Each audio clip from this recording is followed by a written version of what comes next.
Je sais pas si vous me préférez avec le chapeau ou sans le chapeau. J'ai ce chapeau là depuis 1 an, mais je le porte jamais parce que je me dis toujours que je n'ai pas une tête à chapeau. On va faire la vidéo avec le chapeau et vous me dites en commentaire ce que vous pensez de ce chapeau. Hello mes colorés, je vous souhaite une très belle année 2022. Je vous souhaite la santé. S'il y a bien une chose qu'on a compris depuis 2020, c'est que la santé vaut plus que l'or. Franchement, avec tout ce qui est Covid et tout, je vous souhaite aussi de l'amour, qu'on soit riche, pauvre, gros, mince, grand, petit. Le fait de se sentir aimé, ça nous procure un bien-être de ouf. Donc je vous souhaite de vous sentir aimé, mais aimé de vous-même au fait. C'est important de s'aimer. On passe tellement de temps à aimer les autres, à apprendre à connaître les autres, à s'accommoder à leurs défauts, qu'au finish on s'oublie au fait. On se préoccupe tout le temps du regard des autres. Donc vraiment 2022 là, qu'on apprenne à s'aimer. Si vous regardez cette vidéo, c'est que vous savez déjà ce dont on va parler. Comment faire son premier vision board en 5 étapes. C'est quoi un tableau de visualisation en français, comme on le dit? C'est le fait d'imager ses objectifs. Quand on était à l'école, comme on disait, c'est important d'avoir ses objectifs à court, moyen et long terme, qui soient réalisables, qui soient nanana. Franchement, c'est un peu boring. Quand c'est dit juste comme ça, tu t'es dit, ouais, je m'assois, je vais écrire ce que j'aimerais accomplir. Mais le vision board, c'est le côté plus fun, au fait. C'est une projection imagée de soi. Je trouve que janvier, septembre sont les périodes idéales, même si on n'a pas besoin d'attendre d'être en janvier pour prendre des décisions pour notre vie. Le vision board, il peut être digital, donc dans ton téléphone, dans ton ordinateur, ou alors il peut être physique. Comme moi, ce que j'ai fait, j'ai mis dans un cadre. Il est personnalisable à souhait. C'est vraiment au gré de tes humeurs, de tes envies. J'espère vraiment que à la fin de cette vidéo, ça te donnera vraiment l'envie de le réaliser. Surtout que cette vidéo soit expliquée de manière tellement simple que tu te diras, mais pourquoi est-ce que je ne l'ai pas fait depuis tout ce temps? Pourquoi faire un vision board? Tout simplement parce que on a tous envie d'être une meilleure version de nous au fait. Je connais pas cette personne qui s'est dit, ah moi j'ai pas envie d'évoluer, j'ai pas envie de quelque chose, non.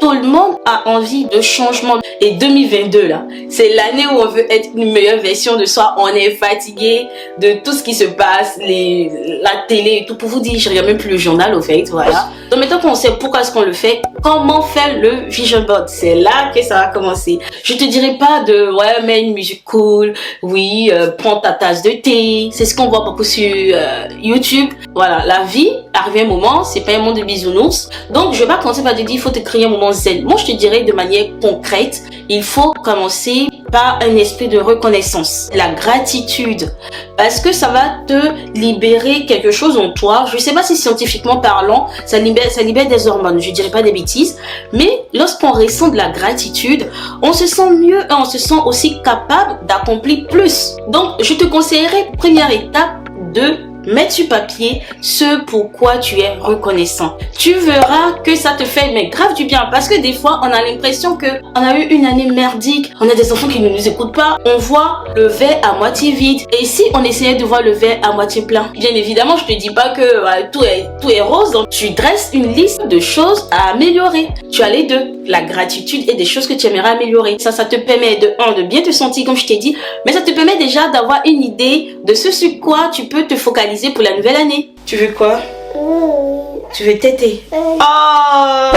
Donc, pour la deuxième étape, c'est quelque chose dont on ne parle pas forcément sur YouTube, mais que moi j'ai trouvé nécessaire de faire, c'est de trouver un mot-clé, plutôt un sentiment en fait. Comment tu veux te sentir en 2022? C'est important de savoir comment tu aimerais te sentir. Parce que tu peux ne pas savoir ce que tu veux dans ta vie, mais au moins tu sais comment est-ce que tu aimerais être traité, comment est-ce que tu aimerais te sentir. Je suis arrivée à un niveau de ma vie où j'aimerais sortir de ma zone de confort, tester de nouvelles choses. Et le mot, il était tout trouvé en fait, explorer. Rien qu'en me posant ces questions, ça m'a permis de savoir comment orienter mes objectifs. Troisième étape, bien évidemment, c'est d'établir les objectifs. Donc, tu dresses tes objectifs par rapport aux axes de ta vie qui sont activés, j'ai envie de dire, ou qui te tiennent à cœur. Vie perso, vie de couple, vie de famille, vie pro et puis wishlist. Parce qu'un vision board sans rêve, c'est un peu dead quoi, c'est un peu mort. Même si tu penses que mon porte-monnaie là me permet pas d'avoir cette voiture, et tu mets ça sur ton vision board. Donc je trouve qu'un vision board, il faut qu'il y ait ce côté dream. Maintenant que tu as écrit tes objectifs, on va passer à l'étape la plus fun que je trouve, c'est l'étape des recherches de photos, images, citations, tout ce qui te parle à toi au fait. Ça c'est une étape très déterminante. Il faut vraiment que la photo que tu choisisses te parle. Donc sur mon vision board, il y a le côté perso. Et pour le côté perso, je suis partie vraiment sur du self-love. J'ai 3 magnifiques enfants, je bénis le ciel. J'ai un mari qui m'aime beaucoup. On a traversé une année très difficile, mais on s'accroche, on réapprend à s'aimer, on va dire, avec 3 enfants. Mais il y a une chose que je n'ai pas su faire cette année, c'est m'aimer. J'ai été beaucoup dure avec moi. Regarde mon ventre, oh j'en ai marre de mon ventre. Et en plus je suis petite, donc je suis comme une boule là, on me pose, je sais plus, voilà, je roule. Donc je me suis dit, Kiki, cette année, c'est du self-love. C'est important de se sentir bien dans sa tête, de se sentir bien dans son corps. Je suis habillée comme ça, je trouve que la couleur me va trop bien autant. Je me trouve tellement belle, je me dis, waouh, c'est qui cette chic maman là? Je suis partie sur le fait de, c'est quoi la femme qui m'inspire? Qu'est-ce qu'elle doit dégager? C'est quoi le style de vêtements qui m'inspire? Donc j'avais besoin de photos qui me parlent vraiment. Mais au-delà de cela, pour vraiment mieux me projeter, je suis une femme noire, j'ai voulu chercher des femmes noires. Dans l'idéal, après prendre aussi des femmes blanches, puis qu'on reste des femmes. Et c'est la raison pour laquelle Ciara m'a parlé automatiquement. Elle est mariée, elle a des enfants, donc elle me parle plus. Et parce que également, c'est ce look-là, j'aimerais être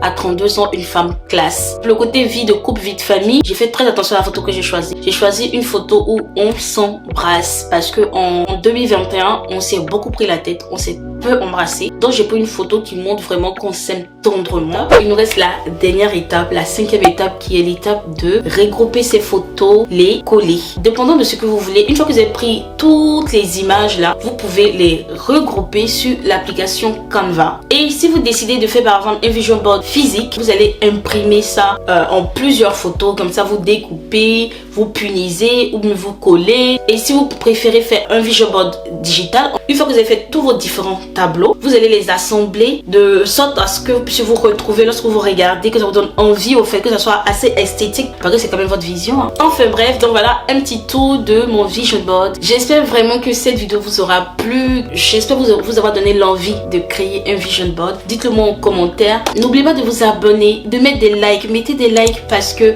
l'algorithme YouTube aime ça. Lorsque vous mettez des likes, il s'est dit waouh, voici un bon contenu que je peux présenter à d'autres personnes. Partagez cette vidéo. Du coup, moi je vous fais de gros bisous et je vous dis à très vite pour une autre vidéo.